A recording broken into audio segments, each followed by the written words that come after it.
I stared at the invitation card in my hands, tracing my fingers over the embossed letters. Another celebration of someone else's perfect life.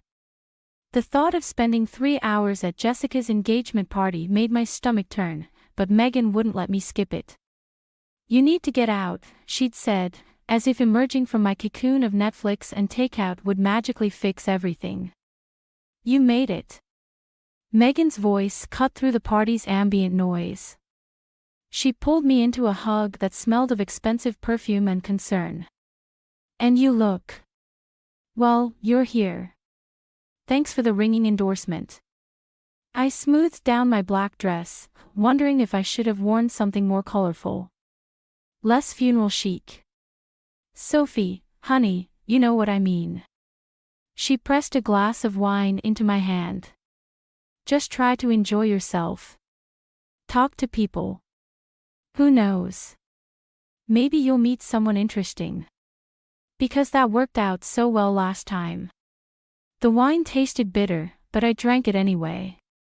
The party swirled around me in a blur of forced laughter and clinking glasses. I found myself drifting toward the edges, watching couples lean into each other, share private jokes, steal quick kisses. Each display of affection felt like a personal attack, a reminder of what I'd lost, or maybe never really had. "You look about as thrilled to be here as I am." I turned to find a man leaning against the wall beside me, his tie slightly loosened, holding a beer like it was a lifeline. Something about his casual disarray made me smile. "That obvious, huh? Well, you've been staring at that plant for 5 minutes like it personally offended you." He gestured toward the potted fern I'd apparently been glaring at. "I'm Ryan." "Sophie." I took another sip of wine. "And that plant did offend me. It's being all green and alive while my succulents keep committing suicide." He laughed, and something in my chest loosened slightly. "Aw, a serial plant killer. Should I be concerned?" "Only if you're photosynthetic." The conversation flowed easier than I expected. Ryan worked in IT, loved terrible sci-fi movies, and had strong opinions about pineapple on pizza. He didn't ask why I was alone at the party, didn't try to fill every silence with meaningless chatter. It felt comfortable. "Want to get out of here?" he asked after our third drink. "There's a great burger place around the corner. Real food, no tiny appetizers that leave you hunting for crumbs." I hesitated. Megan's warning voice echoed in my head, "Too soon, Sophie. Give yourself time to heal." But Ryan's smile held no pressure, no hidden agenda. Just a simple invitation to escape this suffocating parade of happiness. "You know what?" "Yes." I set down my empty glass. "Lead the way." As we slipped out of the party, I caught Megan's eye across the room. She raised an eyebrow, and I gave her a small wave. Later, she'd demand details, worry about my judgment, remind me of all the reasons I shouldn't jump into anything new. Maybe she was right. Maybe I was making a mistake. But watching Ryan navigate through the crowded streets, pointing out ridiculous shop names and making up stories about passing strangers, I felt something I hadn't in months: possibility. I didn't know then that this moment, this simple decision to follow a stranger into the night, would set in motion events that would shatter my world all over again. That Ryan's easy smile concealed depths I couldn't begin to imagine. That sometimes the most dangerous traps are the ones that feel like escape routes. But that night, I just wanted to feel something other than broken. And Ryan, he was very good at making things feel whole again. At least for a while. 6 months flew by like a highlight reel of perfect moments. Ryan and I fell into an easy rhythm, late-night conversations that stretched until dawn, spontaneous road trips to nowhere. Inside jokes that made strangers stare when we burst out laughing in public. He had a way of making everything feel lighter, more vibrant. "You're different," Megan said over coffee one morning. Happier. But what? I stirred my latte, watching the foam swirl. I don't know. Sometimes the way he looks at you. It's like he's memorizing you. Like he's afraid you'll disappear. I laughed it off, but her words stuck with me. Maybe because I'd noticed it too, those moments when Ryan's smile would fade, and something darker would flicker across his face. But then he'd pull me close, whisper something ridiculous in my ear, and the moment would pass. The night he proposed, we were arguing about pizza toppings. Pineapple is an abomination, he declared, waving a slice like a conductor's baton. It's a violation of natural law. Says the man who puts ranch dressing on everything. That's different. He set down his pizza, suddenly serious. You know what else is different? The way you've changed everything in my life. Before I could process the shift in conversation, he was on one knee, holding out a ring that caught the dim light of my kitchen. Marry me, Sophie. Be my partner in crime, my fellow pizza critic, my... Yes, I interrupted, my heart racing. Yes to everything except the anti-pineapple agenda. The ring slid onto my finger perfectly. Too perfectly, I'd realize later. As if he'd planned this moment down to the smallest detail. That night, lying in bed, Ryan traced patterns on my arm. We should meet my mother, he said quietly. She'll want to help with the wedding. Of course. I turned to face him. Tell me about her. His hand stilled. She's traditional. Protective. Dad left when I was young, so it was just us for a long time. Something in his voice made me prop myself up on an elbow. You don't talk about her much. Not much to say. He pulled me back down, nuzzling my neck. She'll love you. Everyone loves you. Meeting Linda Carter was like walking into a time capsule. Her house was immaculate, every surface gleaming, every photo frame perfectly aligned. She hugged me with practiced warmth. So lovely to finally meet you, she said, her smile not quite reaching her eyes. Ryan's told me so much. All good things, I hope. I laughed, but it felt hollow in the pristine living room. Of course. She patted Ryan's cheek as she passed. My boy only sees the good in people. It's his greatest strength. And sometimes his greatest weakness. Ryan tensed beside me. I felt his fingers twitch against my back. Over dinner, Linda dominated the conversation, peppering me with questions about my family, my job, my plans for children. Each answer seemed to disappoint her slightly. Marketing. She raised an eyebrow. Such an unstable field these days. And you travel for work. Sometimes, I admitted. But Ryan needs stability, she cut in. Structure. After everything with his father. Mother. Ryan's voice carried a warning edge I'd never heard before. I'm just saying, dear.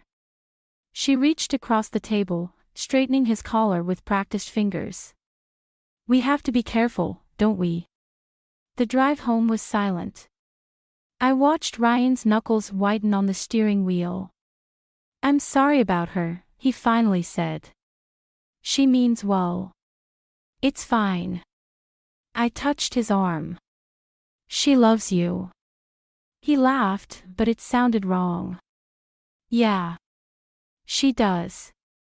That night, I caught him staring at his phone, thumbs hovering over the keyboard. When he noticed me watching, he quickly locked the screen. Work stuff, he said, too casually. Tom needs help with a project. I nodded, ignoring the knot forming in my stomach.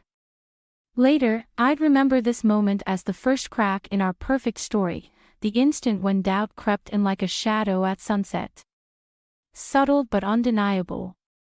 But for now, I curled into his side, breathing in his familiar scent, telling myself that love was enough. That some stories really do have happy endings. I was wrong about that too. The dishes had been sitting in the sink for 3 days. 3 days of walking past them, of watching Ryan grab clean mugs from the cabinet while dirty ones festered below. I'd stopped counting how many times I'd asked him to help with housework. His promises had become as stale as the coffee rings in those abandoned cups. "I thought you were going to handle those," I said, watching him scroll through his phone on the couch. Later. He didn't look up. "I'm dealing with a work crisis." The same excuse he'd used yesterday. And the day before. I picked up his discarded socks from the floor, fighting the urge to throw them at his head. "Tom needs help with the server migration," he added, as if reading my thoughts. "It's important.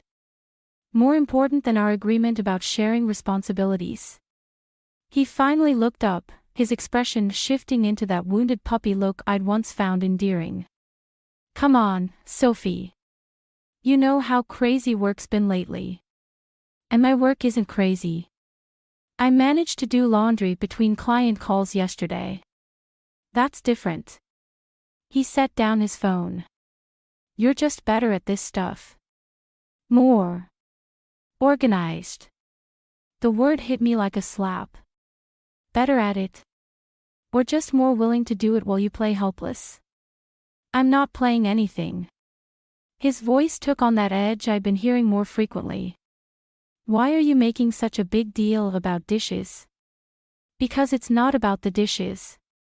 The words exploded out of me. "It's about respect. About being partners instead of me being your replacement mother." His face darkened. "Don't bring my mother into this." "Why not? She's already here in every other way." I gestured at the living room, where he'd arranged the furniture exactly as Linda had suggested. "God forbid we make any decision without consulting her first. She's trying to help." He stood up, towering over me. "Unlike some people, who just criticize everything I do. When do you do anything?" The words tasted bitter. "Besides work and text Tom at all hours." Something flickered across his face, guilt. Fear. But it vanished so quickly I might have imagined it. "I need some air." He grabbed his keys. "Call Linda if you want help cleaning. She'd love to show you how it's done properly." The door slammed behind him. I stood in the silence, surrounded by evidence of his passive presence: half-empty water glasses, abandoned charging cables. A trail of emotional breadcrumbs leading nowhere. My phone buzzed. "Megan. How's married bliss?" she asked when I answered. "Remember when you said something felt off about Ryan?" "Which time?" I sank onto the couch. "He's different now. Or maybe he's exactly the same and I'm finally seeing it clearly." "What happened?" "Nothing. Everything." I picked at a loose thread on the cushion, another task Ryan had promised to fix. "It's like living with a ghost who leaves dirty dishes instead of rattling chains." "Have you talked to him about it?" "I've tried. He either deflects or runs to Linda." The thread came loose in my hand. "Did I tell you she called yesterday to remind me about his favorite breakfast? Apparently, I'm not cooking his eggs right."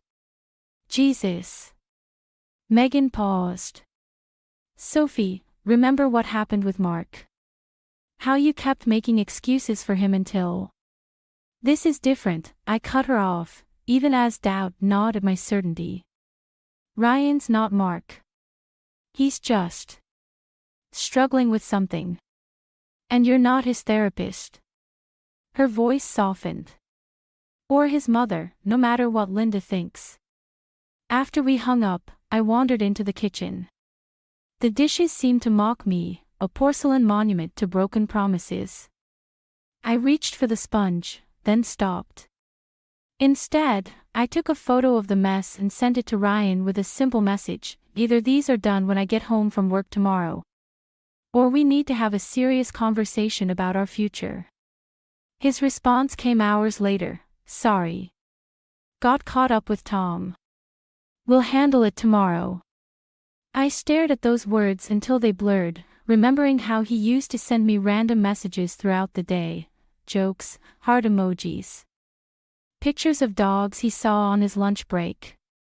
When had Tom become more important than us? The answer would come soon enough, though not in any way I could have predicted. Sometimes the biggest betrayals hide in the smallest details, like dishes in a sink, or late-night texts to a coworker who isn't really a coworker at all. The credit card statement arrived on a Tuesday. I almost missed it among the usual bills and junk mail, but Ryan's nervous glance as I opened the envelope caught my attention. $300 at La Maison, that upscale French restaurant downtown. Another $200 at Jensen's Jewelers. Dates I'd been working late, supposedly while he was debugging with Tom. Want to explain these charges? I slid the statement across the kitchen counter. He barely glanced at it. Work expenses. I'll get reimbursed. Funny. I called your office yesterday about the company holiday party. Sharon said you haven't submitted an expense report in months. The color drained from his face. You called my office after you missed another couples therapy session. I watched him fidget with his wedding ring. Tom covered for you. Said you were in a meeting. Except you told me you were working from home that day. Sophie. Don't. My voice came out steadier than I felt. Just tell me who she is. There's no one. He reached for my hand. I pulled away. You're being paranoid. Like your mother when. Don't you dare bring my mother into this. The rage surprised me with its intensity. You lost that right when you started lying to my face. His phone buzzed on the counter. We both stared at it. The preview notification showed a message from Tom, and wants to know if you're still on for. Ryan lunged for the phone, but I was faster. The full message burned into my brain, and wants to know if you're still on for dinner. She's wearing that dress you liked. It's not what you think. He ran his hands through his hair, a gesture so familiar it hurt. Emily's just a friend from work. Tom's friend, actually. We're all just friends. I laughed at the sound sharp enough to make him flinch. Is that what you told Linda too? Something dark flashed across his face. Leave my mother out of this. Why? She's already involved, isn't she? The pieces were falling into place. All those Sunday brunches when I was traveling for work. Those long phone calls about your childhood memories. She's been covering for you this whole time. She's protecting me. His voice cracked. She understands that sometimes people make mistakes. Mistakes. I held up the credit card statement. This isn't a mistake, Ryan. This is a choice. Multiple choices, made over and over. He slumped against the counter, suddenly looking smaller. I never meant to hurt you. That's the problem. You never mean to do anything. Things just happen to you, right? Poor Ryan, always the victim, never responsible. His phone buzzed again. Another message from Tom. Emily's getting impatient. Should I tell her you're not coming? Tell her yourself. I tossed the phone at him. I'm sure she'll understand. She probably knows all about your mother's protection by now. Sophie, please. He caught my arm as I turned to leave. We can fix this. I'll go to therapy. I'll. Let go of me. My voice was ice. Or I'll call Linda right now and tell her exactly why her perfect son is about to lose another relationship. He released me like I'd burned him. We stood there, the kitchen counter between us like a battlefield, years of lies and enabling scattered like shrapnel. I'm staying at Megan's tonight. I grabbed my keys. Don't call me. Don't text me. And definitely don't send Tom to make excuses for you. At the door, I paused. You know what's funny? I actually felt guilty for suspecting you. For thinking you might be like Mark. Turns out you're worse, at least he had the decency to admit what he was. I love you, he whispered. No, Ryan. You love the idea of me. The perfect wife who'd never question you, never challenge you. Just like Linda taught you to expect. I left him standing there, surrounded by the evidence of his betrayal. My phone lit up with notifications, Linda's number, then Tom's, then Ryan's. I blocked them all. Later, Megan would ask if I was okay. I'd tell her I was fine, but the truth was more complicated. I wasn't just hurt or angry. I was awakening to a cold, clear rage that demanded more than just walking away. Ryan and Linda had written this story together. Now it was my turn to write the ending. The house was spotless when I returned from my business trip. Not just tidy, sanitized. Every surface gleamed, every pillow sat at a perfect angle, like a showroom waiting for potential buyers. The air smelled of lemon cleaner and lies. My suitcase wheels echoed on the hardwood as I moved through our staged perfection. A woman's scarf lay coiled on the entry table, not mine. Designer label. The kind Ryan always said we couldn't afford. I picked it up, the silk sliding through my fingers like water. Like truth. My phone buzzed. Linda. Sophie, dear. Ryan mentioned you were coming home today. I thought we could have dinner. Whose scarf is this? My voice sounded foreign, distant. A pause. Too long. What scarf? The Hermes scarf on my entry table. The one that costs more than our monthly mortgage. Oh. Another pause. I must have left it when I came to help Ryan straighten up. He mentioned you like things. Particular. The lie hung between us, as delicate as the scarf in my hands. Funny. The receipt still attached. Dated yesterday. Sophie. I ended the call, letting the silence wash over me. In the kitchen, a wine glass sat in the dish rack, lipstick stains in a shade I'd never wear. The garbage was empty, but a crumpled receipt by the can caught my eye. La Maison again. Dinner for two, last night. My phone lit up with Ryan's face. I let it ring. The bedroom door creaked open. Everything was perfect here too, fresh sheets, hospital corners, his dress shirts hanging with military precision. But the air felt wrong. Perfumed. The bathroom counter held the final evidence, a long dark hair caught in my hairbrush. Mine were blonde. Ryan's key turned in the lock downstairs.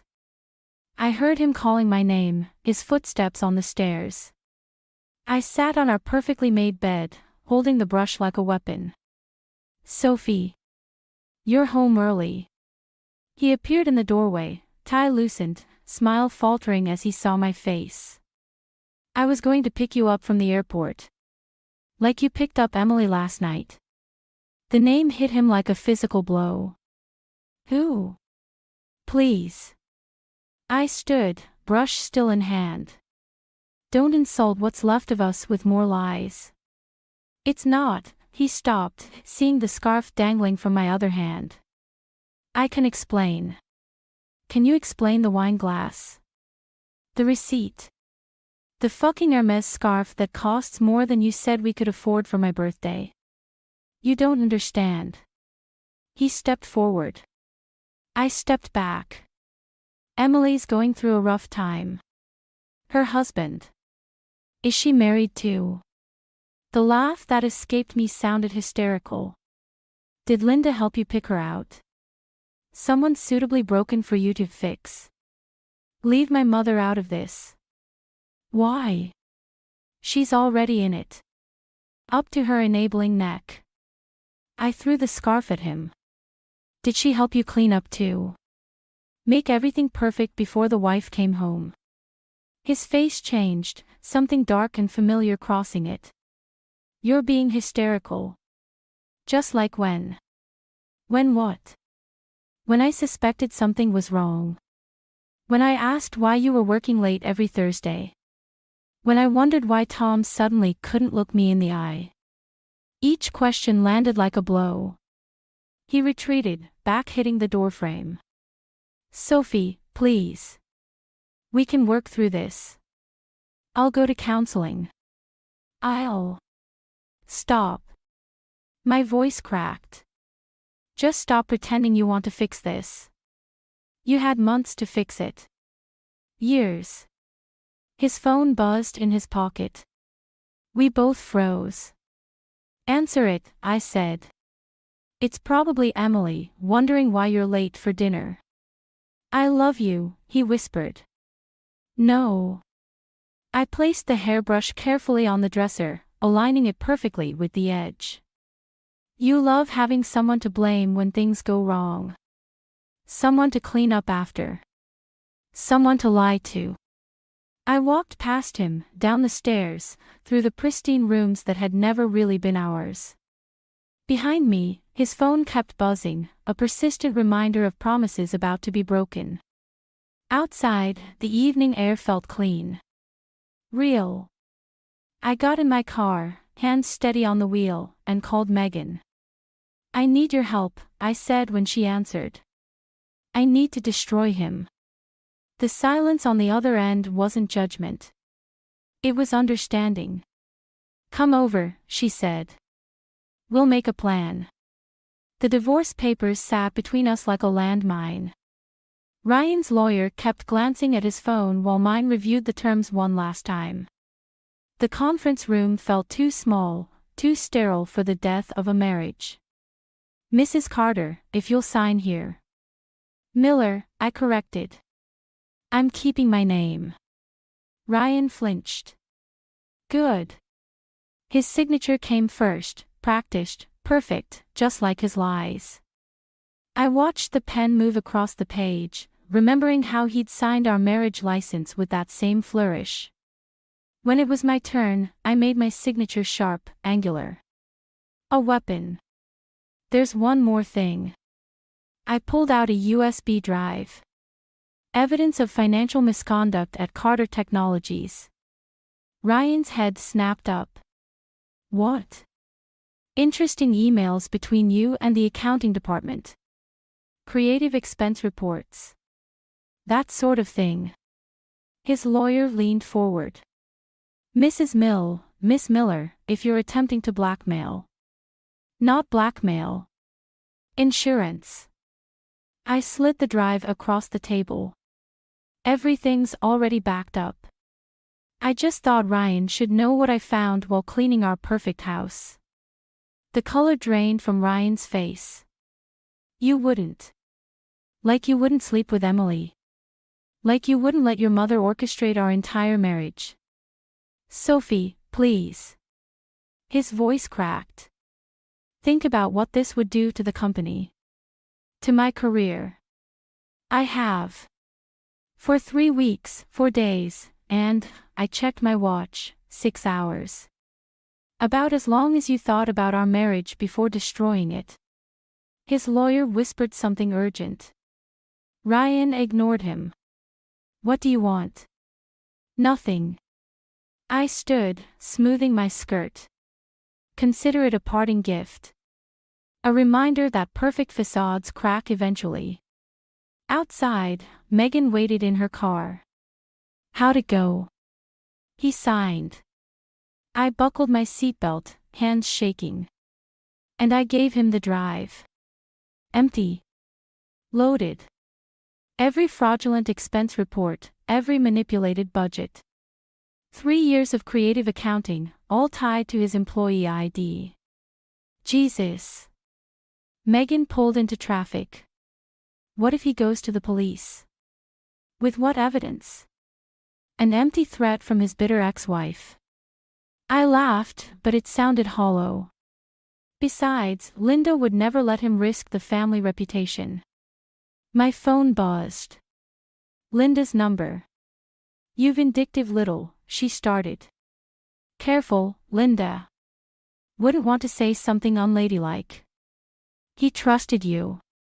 And I trusted him. Funny how that worked out. I'll destroy you." Her voice trembled with rage. "I'll make sure you never work in this town again." I cut her off. "Check your email. I sent you something interesting about Ryan's special project fund. The one that paid for Emily's gifts." The line went dead.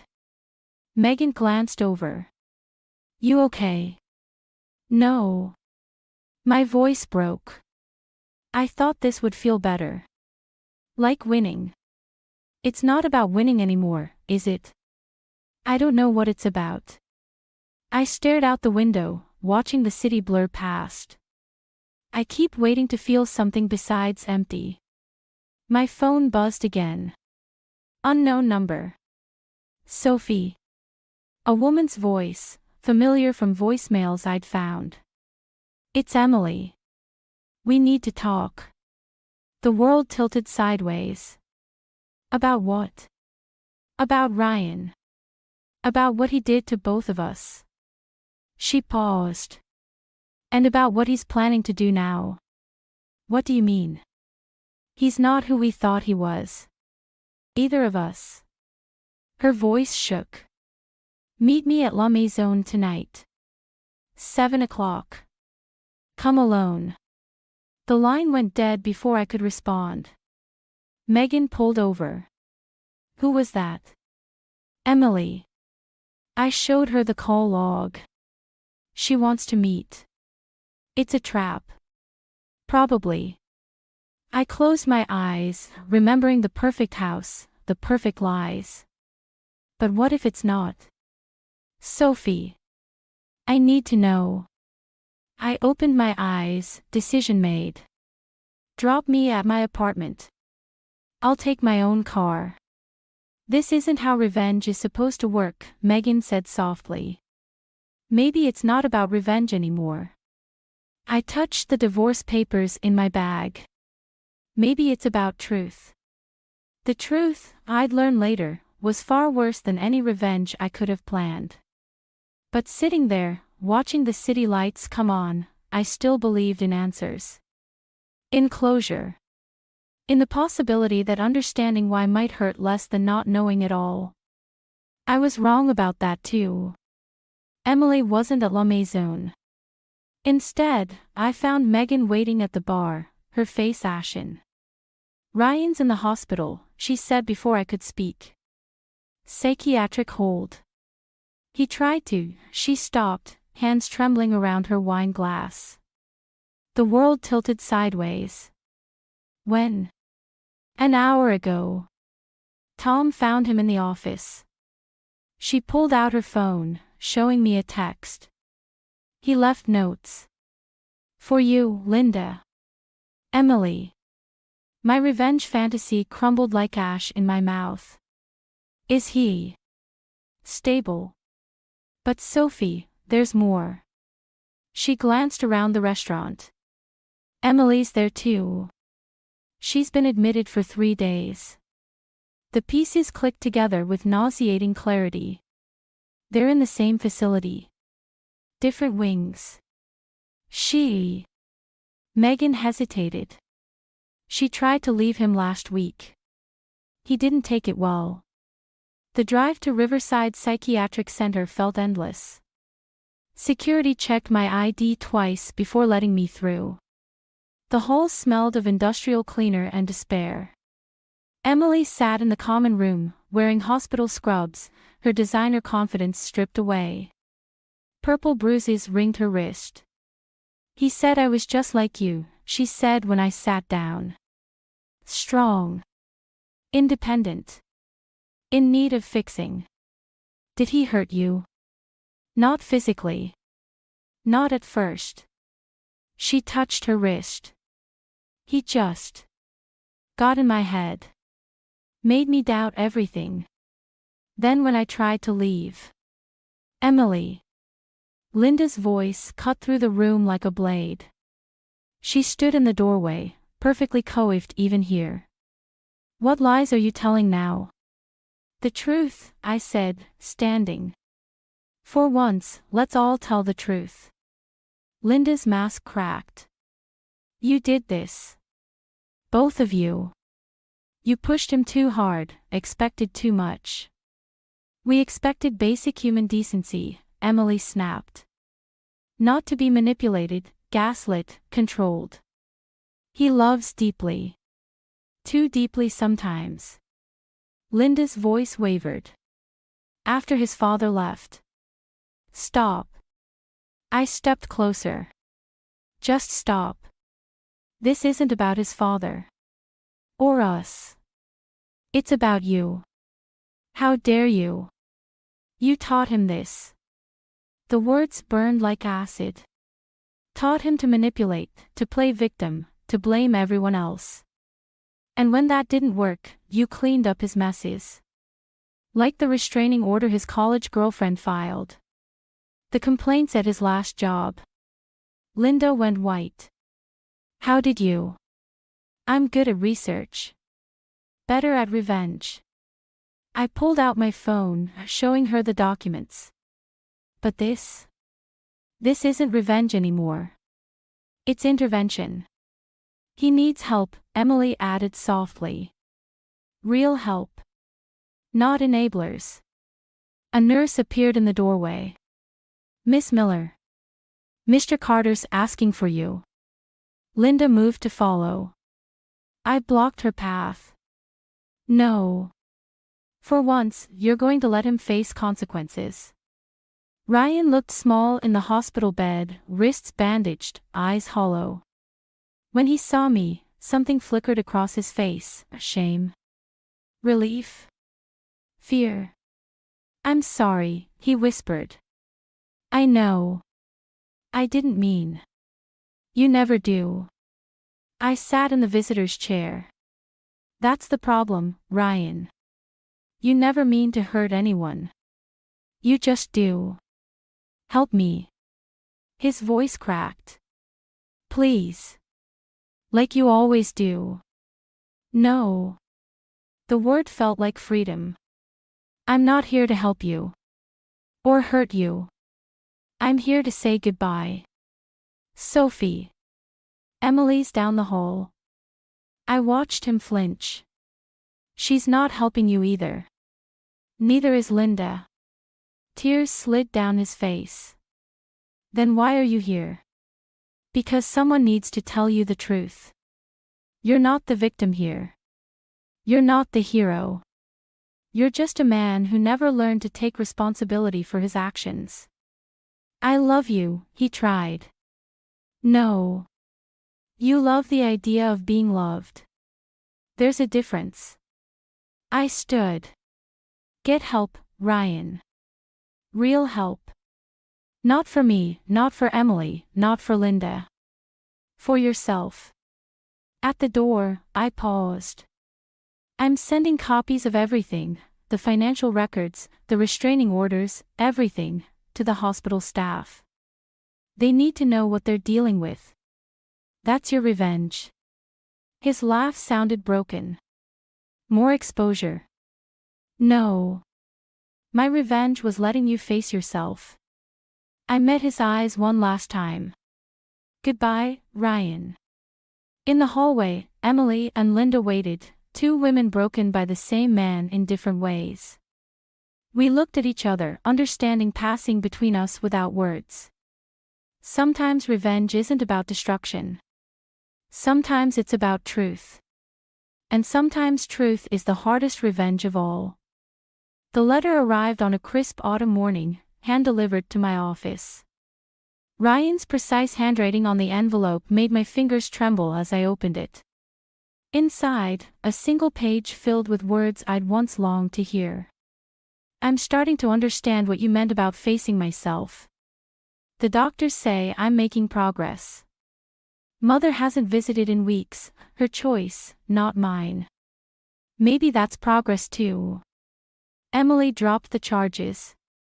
She's stronger than either of us knew. Like you. I keep thinking about that night we met, how you said you'd never trust anyone again. I made you break that promise to yourself. I'm sorry for that most of all. Or. I folded the letter, tucking it into my desk drawer without responding. Outside my window, the city sprawled beneath gray skies, unchanged yet completely different from the view I'd had when this all began. My phone buzzed. Megan. You busy? She asked. Emily's downstairs. My heart stuttered. Here. She wants to talk. About the support group. The elevator ride felt endless. Emily waited in the lobby, looking both familiar and strange, stronger, somehow. Scarred but standing. I'm starting one, she said without preamble. A support group. For women like us. Like us. The ones who survived men like Ryan. And women like Linda. She pulled out a business card. We meet Thursdays. If you're interested. I studied the card. Why me? Because you did what I couldn't. You saw through him without losing yourself. She touched her wrist, where the bruises had faded but the memory hadn't. And because sometimes revenge isn't enough. Sometimes we need to turn it into something else. My phone buzzed again. Linda's number. Take it, Emily said. I'll wait. Linda's voice sounded older, tired. Ryan's being released next week. I know. The letter's weight pressed against my desk upstairs. He wants to see you. No. A pause. Sophie. You don't get to ask me for anything anymore, Linda. Neither does he. He's changed. Maybe. But I have too. I watched Emily through the lobby windows, her reflection overlapping with mine. Goodbye, Linda. I hung up before she could respond. She still thinks she can fix him, Emily said when I returned. She can't. No. Emily smiled sadly. But maybe we can fix what he broke in us. Upstairs, I pulled out Ryan's letter again. Below it in the drawer lay the evidence I'd gathered, financial records, restraining orders, a history of manipulation carefully documented. My perfect revenge, never used. Megan appeared in my doorway. You okay? I thought revenge would feel like winning. I held up the letter. But this feels better. What does? Living well. I dropped the letter in the shredder, watching it disappear. Moving forward. The support group. I picked up Emily's card. Maybe. But first, I need to do something. The storage unit felt smaller than I remembered. Boxes of our shared life waited in neat rows, photos, wedding gifts, memories carefully preserved. I'd kept them out of spite, thinking someday I'd want to remember. Now, watching the donation truck load them up, I felt lighter with each box that disappeared. My phone buzzed one last time. A text from an unknown number. Thank you. For showing me the truth. Or. I deleted it without responding. Some truths don't need acknowledgement. Some revenge is better left unfinished, transforming into something else entirely. Outside, Emily waited in her car. Ready? For what? The future. She smiled, and this time it reached her eyes. It's Thursday. I got in, leaving the storage unit and its ghosts behind. We drove through the city, past La Maison, past the house Ryan and I had shared, past all the places where I'd lost and found myself. Sometimes the best revenge isn't revenge at all. Sometimes it's simply living, breathing, moving forward. Sometimes it's helping others do the same. And sometimes, in the end, that's enough.